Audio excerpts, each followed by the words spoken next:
আমি গত ভিডিওতে বলছিলাম যে কিভাবে ফাস্ট লিখবেন। এটা একটু দেখানো যাক আপনাদেরকে।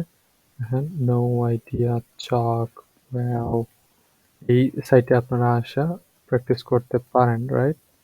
সো সেভার ফুড দেখেন আমি ভুল করছি, জাস্ট কন্ট্রোল এবং ব্রেক স্পেসে ক্লিক করলাম। ঠিক আছে? এভাবে আপনারা মানে ঠিক করবেন। ওইখানে তো আর এরকম আপনার লাল দাগ হয়ে উঠবে না। এটা আপনাকে রাইট টাইমে করতে হবে। ঠিক আছে? ভুল হইলে আপনি সরাসরি দেখেন এটা ফুল একটা করে যদি আসেন সময় লাগবে। ঠিক আছে? Play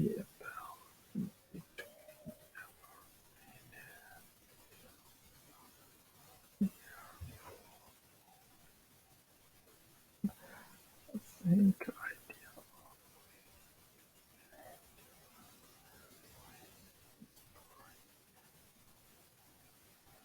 45 accuracy ধরেন 86 ছিল।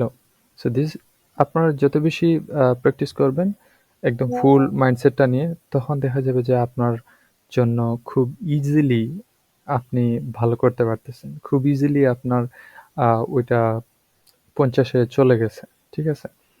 আম ১ম এ আপনি অ্যাকুরেসির জন্য যদি বেশি আ অ্যাকুরেসির দিকে ফোকাস দেওয়া আমার কাছে মনে হয় ভালো। একজনের একটা ভিডিওতেও শুনছি যে আপনি অ্যাকুরেসির দিকে যদি ফোকাস করেন, তাইলে দেখা যাবে যে আপনার হাতটা যখন একদম মানে পুরা কি বলে used to হয়ে যাবে, তখন আপনি অনেক ফাস্ট লিখতে পারবেন এবং আপনার অ্যাকুরেসি তখন ব্যালেন্স থাকবে। যেহেতু লিসেনিং এ আপনার ২ মিনিটস থাকে for you know correcting all the mistakes.